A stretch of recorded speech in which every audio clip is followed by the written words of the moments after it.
Bismillahirrahmanirrahim. Assalamualaikum warahmatullahi wabarakatuh. Waalaikumsalam warahmatullahi wabarakatuh. Alhamdulillahirabbil alamin. Alhamdulillahilladzi waqafa. Wassalatu wassalamu ala nabiyil mustafa wa ala alihi wa sahbihi ahli sidqi wal wafa. Amma ba'du.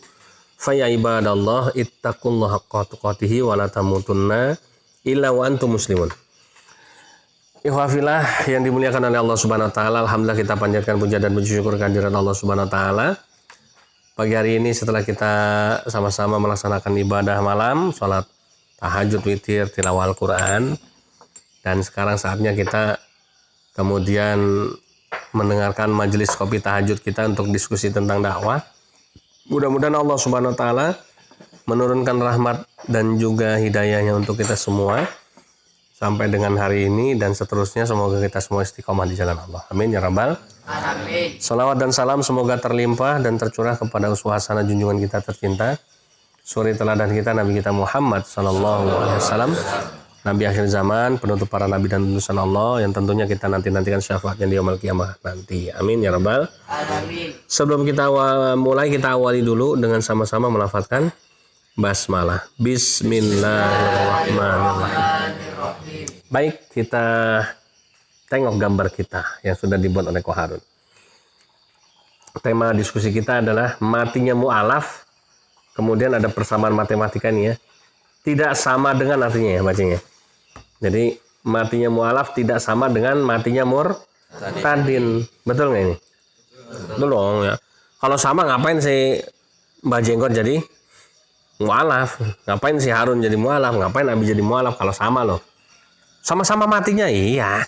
Sama-sama mati, namanya mati hilang nyawanya. Ya kullu nafsin dha'iqatul maut, semua yang bernyawa mati, semua sama. Mau Islam, mau Kristen, mau Hindu, mau Buddha, apapun agamanya, punya nyawa pasti mati. Problemnya bukan matinya sama, tapi itu loh. Lihat gambar Muslim, ya kan? Itu kan ada gambar itu Muslim, matinya pasti husnul khotimah. Yang bukan Muslim, matinya pasti su'ul khotimah. Begitu itu problemnya di situ. Ya. Nah, kalau Muslim nyebrang keluar rel, ya, lompat dari akuarium, ibarat ikan ya, ikan kok lompat dari akuarium bisa hidup? Ya kalau lompat dari akuarium, lompatnya ke kolam ikan masih hidup. Tapi lompat dari akuarium ke daratan ya mati. Nah, Muslim lompat dari akuariumnya, keluar dari relnya, keluar dari jalurnya, murtad, jadi murtadin sebutannya. Matinya apa? Su'ul khotimah. Walaupun dia non muslim di luar Islam, tadinya matinya harusnya su'ul khotimah, kemudian nyebrang, ya kan? Hijrah kalau bahasa kitanya gitu ya. Menjadi mu'alaf, maka dia matinya berubah jadi husnul khotimah. Paham ya? Itu makna gambarnya begitu. Ya. Maka kalau kita tengok ya, kenapa sih kok Allah menyuruh kita mati dalam keadaan Islam? Kan perintahnya jelas. Di Al-Quran tadi kita baca di muqaddimah ya. Jadi ya ayyuhalladzina amanu taqullaha haqqa tuqatih wa la tamutunna illa wa antum muslimun. Wahai orang beriman, bertakwalah kamu dengan sebenar-benarnya takwa dan jangan kamu mati kecuali matimu dalam keadaan Islam, ya. Kenapa kita diwanti-wanti disuruh mati dalam keadaan Islam, jangan mati di luar Islam? Tadi karena mati dalam keadaan Islam lah mati yang beruntung. Dalam ayat yang lain, ayat 85-nya masih di surat Al-Baqarah, wa may yabtaghi ghairal islami dina fala yuqbala minhu wa huwa fil akhirati minal khasirin. Siapa yang mengambil agama selain Islam maka akan ditolak agamanya dan di akhirat termasuk orang yang rugi. Kenapa? Su'ul khotimah hatinya. Kan begitu ya. Nah, makanya coba misalnya kita tengok ayat yang lain ya. Bagaimana beruntungnya seorang mu'alaf ketika dia masuk Islam. Selain matinya husnul khotimah, dosa-dosanya pun diampuni oleh Allah Subhanahu wa taala. Coba dibuka surat Al-Qur'an, dalam Al-Qur'an surat 8 ayat 38. Surat 8 itu surat Al-Anfal ya. Ayat yang ke-38. Allah berfirman di sana dikatakan a'udzubillahi minasyaitonirrajim.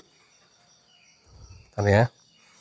Qul Qul lil ladzina kafaru iyantahu yughfar lahum ma qad salaf wa iyaudu faqad maghat sunnatul awwalin. Yang artinya silakan Mas Reski dibaca. Katakanlah kepada orang-orang yang kafir itu, Abu Sufyan dan kawan-kawannya, jika mereka berhenti dari kekafirannya, niscaya Allah akan mengampuni dosa-dosa mereka yang telah lalu. Dan jika mereka kembali lagi memerangi Nabi, sungguh berlaku kepada mereka sunnah Allah terhadap orang-orang dahulu dihisab. Ya, jadi Allah menjamin ini. Ini jaminannya memang kepada Abu Sufyan dan kawan-kawan yang waktu itu memusuhi Rasulullah.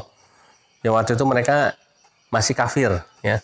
Kalau kamu berhenti dari kekafiranmu, artinya hijrah masuk Islam jadi mu'alaf, Allah ampuni semuanya, kan gitu ya. Tapi kalau kamu malah nggak berhenti, siap-siap aja nunggu azab Allah, kan begitu kalau bahasa lainnya. Ya, cuma ini bahasanya halus kalau di Al-Quran, ya. Maka di sini dengan tegas dikatakan, ya. Kalau kita mau berhenti, kalau orang kafir itu mau berhenti dari kekafirannya kemudian hijrah menjadi muslim atau jadi mu'alaf, maka Allah akan ampuni dosa-dosanya luar biasa. Makanya karena dosanya sudah diampuni, begitu dia jadi Islam, jadi mu'alaf, insya Allah matinya husnul khotimah. Yang mencegah kita mati husnul khotimah itu kan karena dosa kita.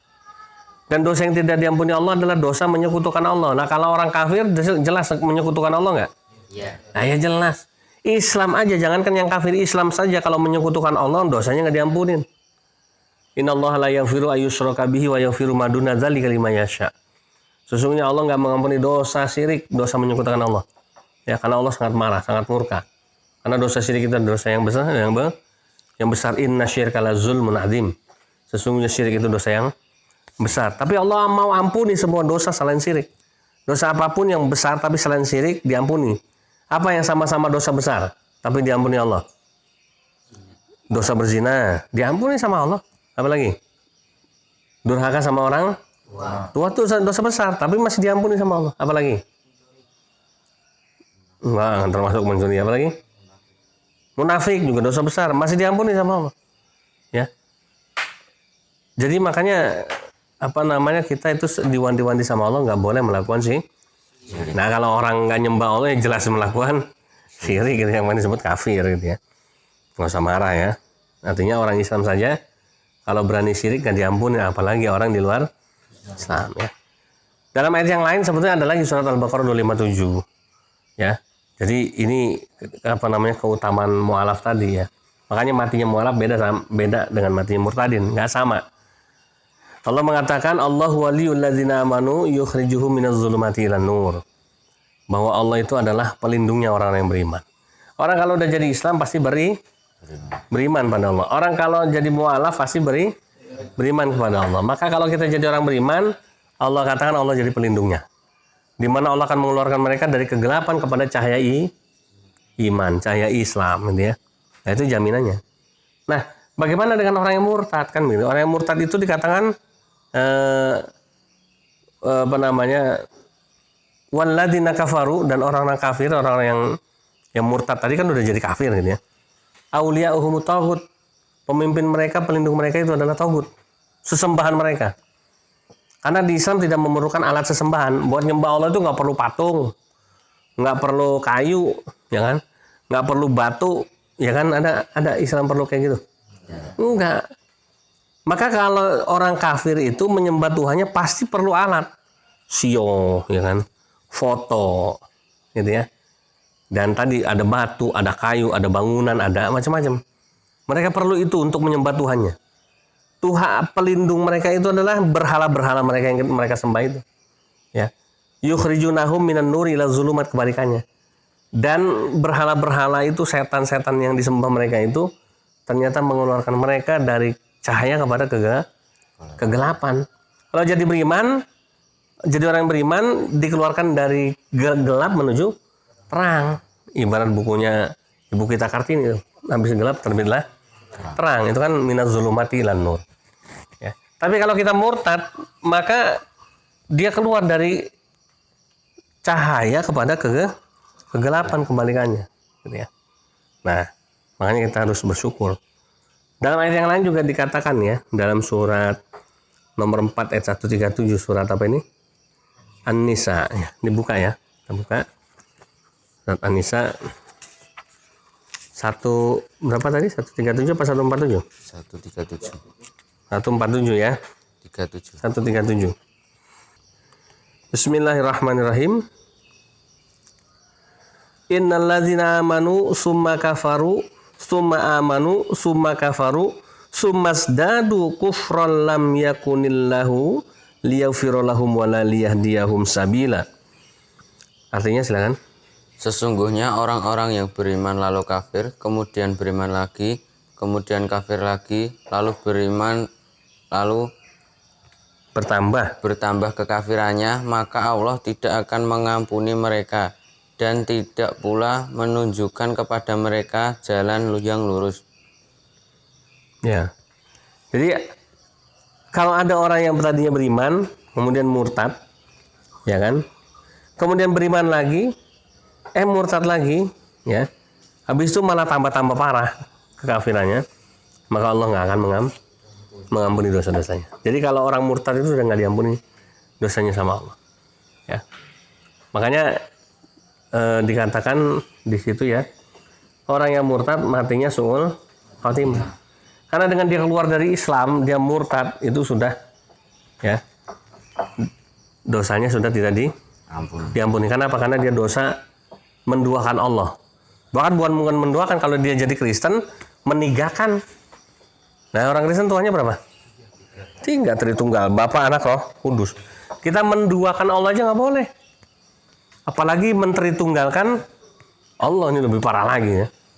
Tuhanku ada 3, ada Bapa, ada Anak, Roh Kudus nih. Maka nggak boleh. Ya. Tapi kalau bagi orang Kristen ya boleh, memang itu Tuhannya mereka. Ini kan kita bicara yang Islam ya. Nah, sehingga dikatakan Allah tidak mengampuni dosanya tadi. Ya. Jadi itu ya, makanya kita harus mensyukuri nikmat iman yang kita terima ya.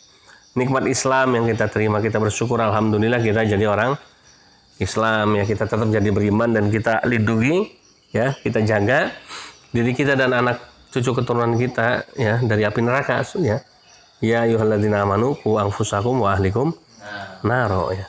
Ila akhir ya, bahwa Allah memerintahkan kita untuk menjaga diri kita dan keluarga kita dari api nerakanya ya. Salah satu yang menyebabkan kita bisa masuk neraka adalah kita murtad atau kita jadi kafir ya. Nauzubillah min. Nah, sudah ada kopi tahajud, ayo silakan. Diminum ya dengan baca basmalah terlebih dahulu. Bismillahirrahmanirrahim. Kita berdoa semoga ini jadi berkah. Alhamdulillah. Mantap. Makanya dinamakan majelis kopi tahajud. Baik ya, kita cukupkan dulu kajian kita, dakwah kita, diskusi dakwah kita. Mudah-mudahan bermanfaat. Kita tutup dan baca doa penutup majelis. Subhanakallahumma wa bihamdika asyhadu an la ilaha illa anta astaghfiruka wa atubu ilaik. Billahi taufiq wal hidayah. Assalamualaikum warahmatullahi wabarakatuh.